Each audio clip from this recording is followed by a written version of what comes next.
1965 ஆண்டில்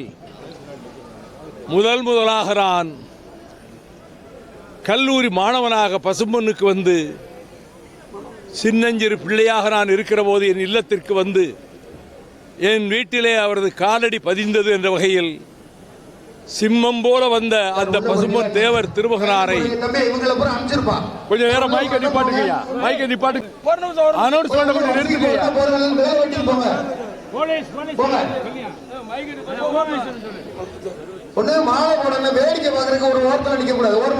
உங்க அனௌன்ஸ்மெண்ட் நிறுத்துங்கய்யா. அந்த சின்னஞ்சிறு பிராயத்தில் என் இல்லத்தில் காலடி பதித்த பசும்பொன் தேவர் திருமகனார் மீது எனக்கு மனதுக்குள் ஒரு பக்தி வளர்ந்தது. அந்த அடிப்படையில் 65 நான் முதலாக அங்கு வந்தேன்.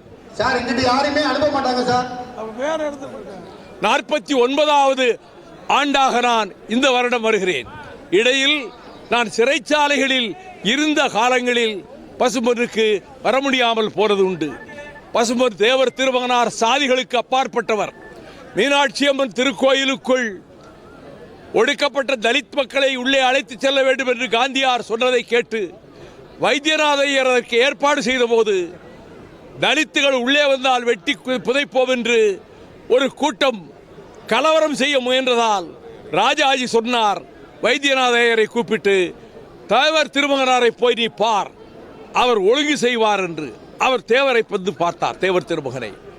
உடனே ஒரு அறிக்கை விட்டார், ஒடுக்கப்பட்ட தலித் மக்களோடு அடியேனும் கோயிலுக்குள் வருவேன், எவனாவது வாலாட்ட முனைந்தால் நடப்பது வேறு என்று எச்சரிக்கிறேன் என்று சொன்னார். அதை துண்டு பிரசுரமாக அடித்து எல்லா இடங்களும் விநியோகித்தார்கள். அதை போலவே அந்த ஆலய பிரவேசம் நடந்தபோது எந்த அசம்பாவிதமும் நடக்கவில்லை.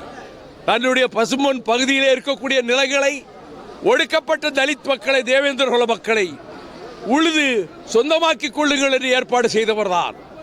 கால சூழலில் விபரீதமான ஒரு நிலைமை ஏற்பட்டு அவர் குற்றச்சாட்டுகளுக்கு ஆளானார். அதற்கு அப்பாற்பட்டவர் நாட்டின் விடுதலைக்காக பிரிட்டிஷ் சிறைச்சாலைகளில் தமிழ்நாட்டில் அதிக நாட்கள், அதிக வருடங்கள் சிறையில் இருந்தவர் பசும்பொன் தேவர் திருமகனார். வங்கத்து சிங்கம் நேதாஜியினுடைய வலதுகரமாக சேனாதிபதியாக இருந்த தேவர் திருமகன் நேதாஜி அழைத்து கொண்டு வந்து மதுரையிலே ஒரு பிரம்மாண்டமான ஒரு பொதுக்கூட்டத்தில் நேதாஜி பேச்சை தேவர் திருமகனார் மொழிபெயர்த்தார். நேதாஜியோடு இங்கிருந்து புறப்பட்டு நாகமுரிக்கு சென்றார்.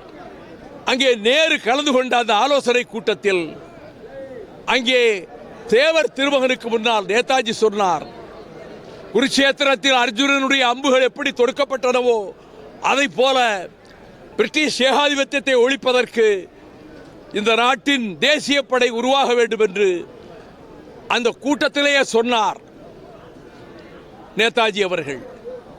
நேதாஜியினுடைய மறு உருவமாக திகழ்ந்தவர் பசும்பொன் தேவர் திருமகனார். இன்று நாட்டின் முதலமைச்சர் முதல் அனைத்து கட்சி தலைவர்களும் பசும்பொன்னுக்கு வந்து அவருக்கு மரியாதை செய்வதை எண்ணி நான் உண்மையிலே பெருமிதம் கொள்கிறேன், மகிழ்ச்சி அடைகிறேன்.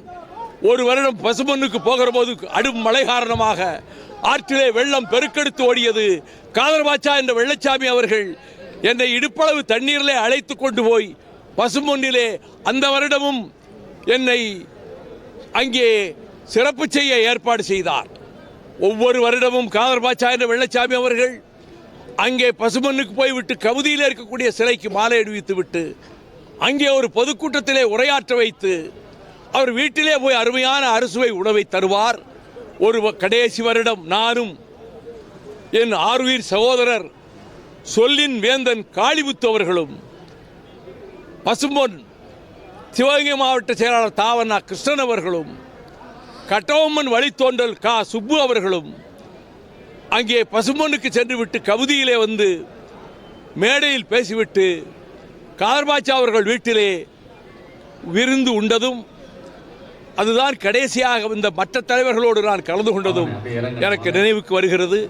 பசும்பொன் தேவர் புகழ் விண்ணுள்ளளவும் மண்ணுள்ளளவும் எந்நாளும் நிலைத்து நீடித்து ஓங்கி நிற்கும் என்று தெரிவித்து பசும்பொன் தேவர் புகழ் வாழ்க என கூறி அமைகிறேன். வணக்கம்.